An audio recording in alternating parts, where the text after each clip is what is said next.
first take, I bought into a Keelboat. After sailing in San Francisco Bay for close to a decade and advancing in my abilities and in my taste for adventure, evolving, not always going for that most epic, I bought into a Keelboat. It's a Cal 33. The boat is about 50 years old. It weighs 10,500 pounds. It has 5,000 pounds of lead underneath us, holding us down. This is me and 5 friends and family going out for my birthday last October, shortly after buying into the Cal 33. And we had 6 aboard. That's a pretty good crowd, actually. And it felt pretty fine. And if you want to know about this kind of boat and what they're known for, I highly recommend the Captain Q episode about the Cal 40, which I checked out when I was ready to seal the deal and buy into this Cal 33, which is docked in Berkeley. And if you've been following my channel, you'll know that I push myself to innovate. I like to innovate with my carbon fiber, my bicycle sailing. I like to push things in my own direction. And this quest to get good at sailing this Cal 33 Keelboat is sort of the opposite. It's just taking part in a tradition of fiberglass keelboats that's going back decades now. This boat is 50 years old.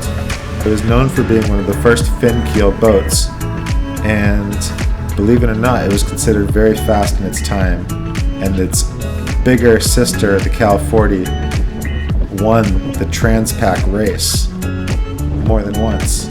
So for me, when I consider its speedy legacy, I really am curious about the speed that we're doing here, because it doesn't look very fast.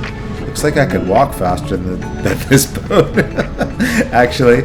And what I would attribute to that is the shape of the sail, and the fact that the sail is not raised all the way, so the shape is terrible. And so part of me going on YouTube and just proudly announcing that I'm now part owner of this Cal 33 is also to see if I can spark the kind of amazing internet coaching that I received when I published my video, Open Dinghy Sails San Francisco Bay and Peak Summer Wind. And that video was me humbly saying, like, hey, I don't really know what the hell I'm doing, and I would welcome feedback from other sailors of similar boats, which I received in scores. And so in a similar vein, I just want to put out the word that I am a humble beginner in this craft of keelboat sailing. This boat is way better than, my sailing skills are right now.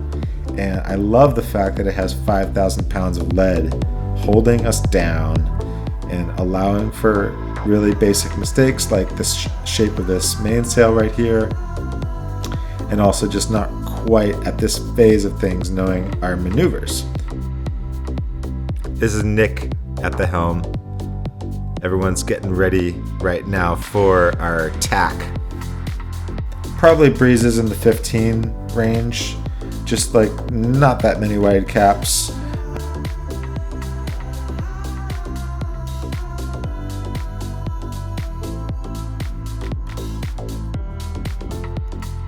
I barely knew how to use a winch when I started sailing this boat.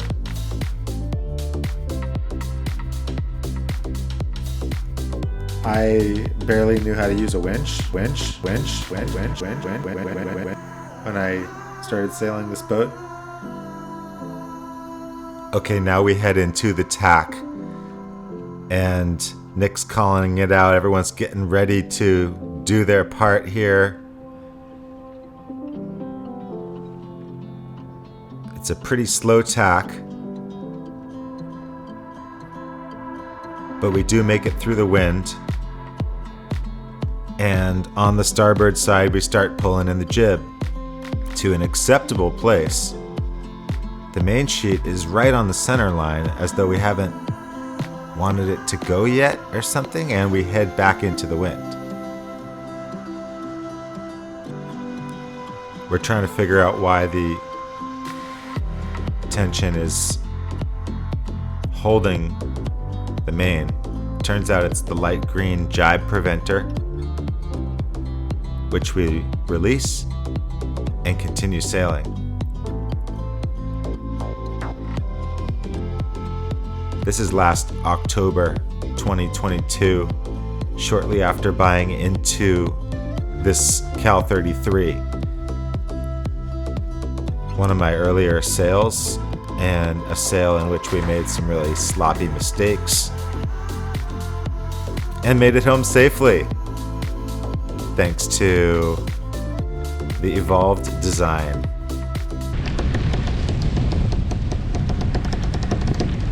Another late fall sail with some friends out in what we were then calling the Nordic Spirit, but we have now wiped the name at the last round of work. Another thing that we wiped is that backup outboard motor, the Evinrude 9 horsepower motor. That thing was super loud and annoying and difficult to start.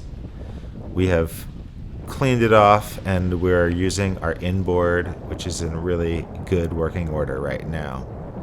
Footage is thanks to the Sail Crane 1. Just numbering the prototypes, but this is an 8-foot carbon fiber camera boom system for sailing.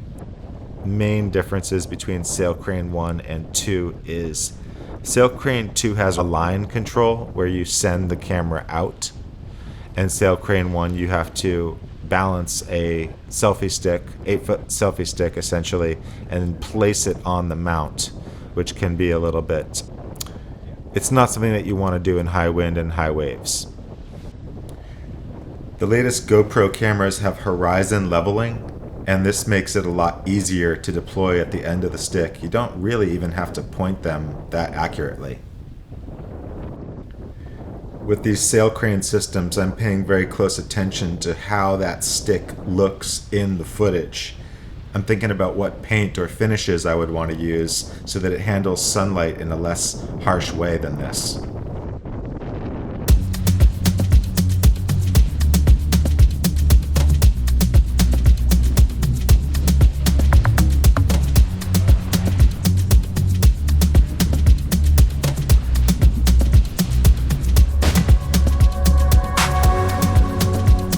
I'm hoping that through this process of posting my videos of learning to sail in San Francisco Bay on this Cal 33 and sharing footage shot with the Sail Crane, that I can connect with other YouTube sailing channels and also sailing schools.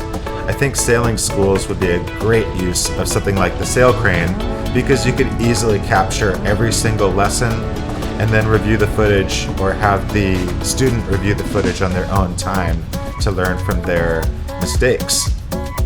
And for YouTube sailing channels, I'm really hoping to collaborate and help you get some more attractive angles into your videos.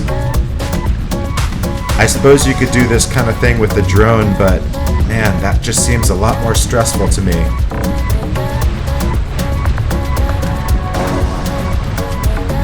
It seems like we're moving through the water better, and I'm attributing that to the shape of the mainsail, which is now perfect, thanks to a little session that we did at the beginning of this sail with my buddies Tiago and Caleb at the dock. We had a chance to fix a couple of things on the mast, including raising the sail all the way, which is huge, and we just left it up and sailed off the dock, which was fine, no worries, and here we are out in very mild late fall conditions in San Francisco Bay, going upwind with the Cal 33 with its 500 plus feet of sail area.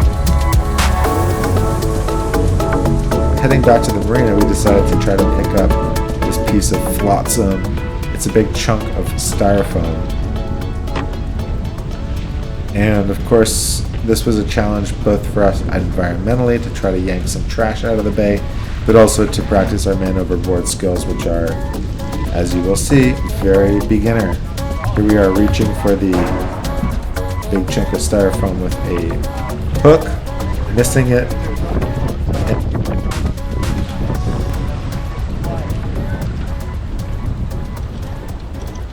With no effort of my own, we just settle into a nice wing-on-wing thing, and you'll see that for a few moments.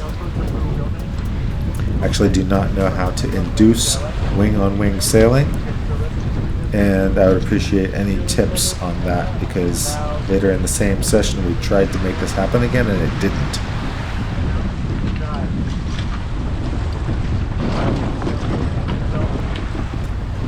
One of the things I really like about the boat is it has these jibe preventers. So here the jibe happens, and then I'm able to let the boom across at my own speed before the main sheet catches it. Now the jibe preventer is holding the force of the mainsail, which is not ideal because it attaches so far up the boom, but then of course tighten the main sheet, so now the main sheet's doing the work.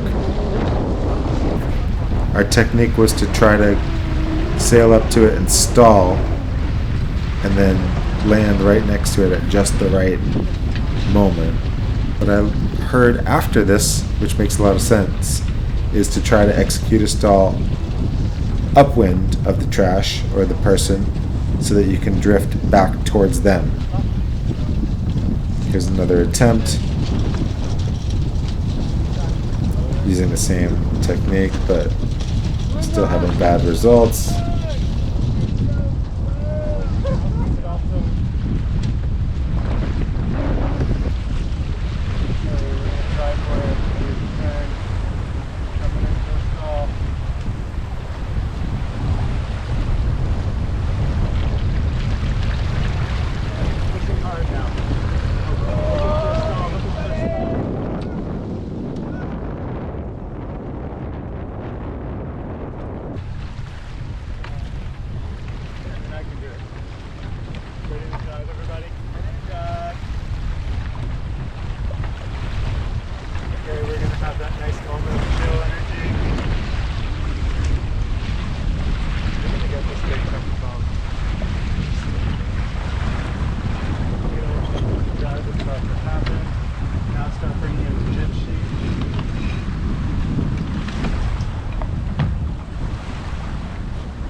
Only thing I don't really like about the jibe preventers is that they set up a possible situation where the jibe lands on the jibe preventer midway through the boom.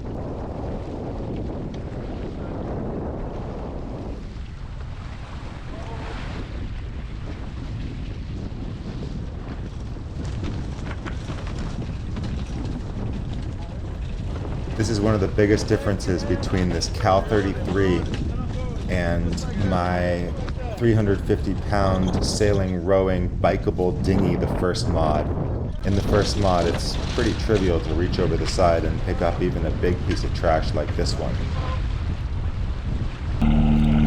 Now I'll leave you with a couple of attempts at docking, one with the motor and one with just the wind.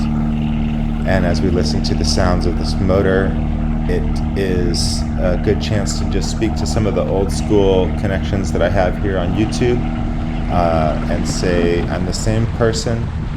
I know it's ironic that I'm running a motor now in my free time. I do want to cover this topic, and I still believe that sailing is quite environmental, especially when you compare it to the types of things that people do, like flying around the world to have experiences that they hope are going to open their hearts. So the small amount of gas that we burn in this boat is a real thing, but replacing this working motor with something else like an electric would actually be a big additional resource, and we're not planning to do that. We have this working atomic 4 motor made in the early 70s, and bringing a whole other electric motor into existence would be a bunch of new environmental costs to save just a half a gallon here, a quarter gallon there.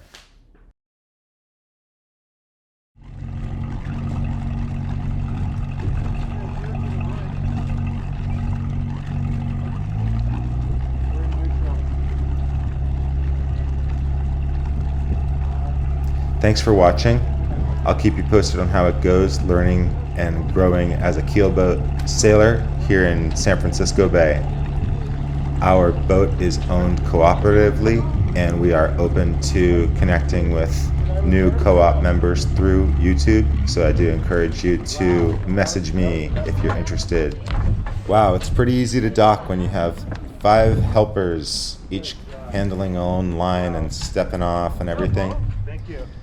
And that does bring up one of the goals that I have for sailing, which is to get more and more proficient to the point of single handing.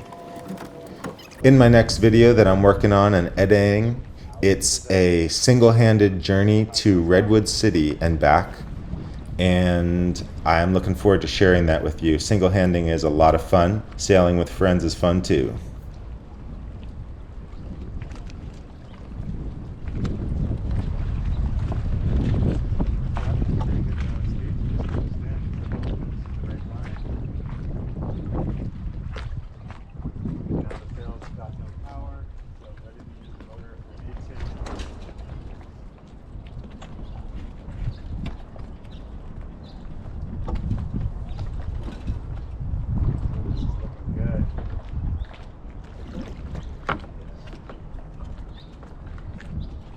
Creative 10 on the left side.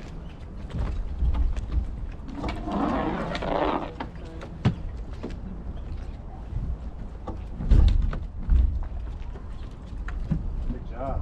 Yeah. Let's do this.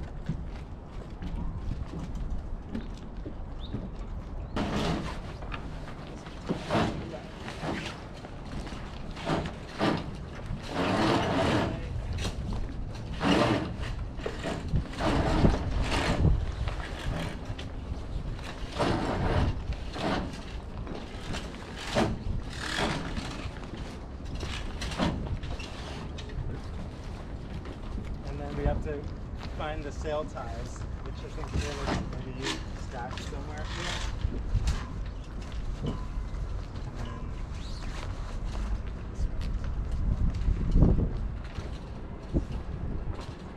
Done. Oh, we are kind of done.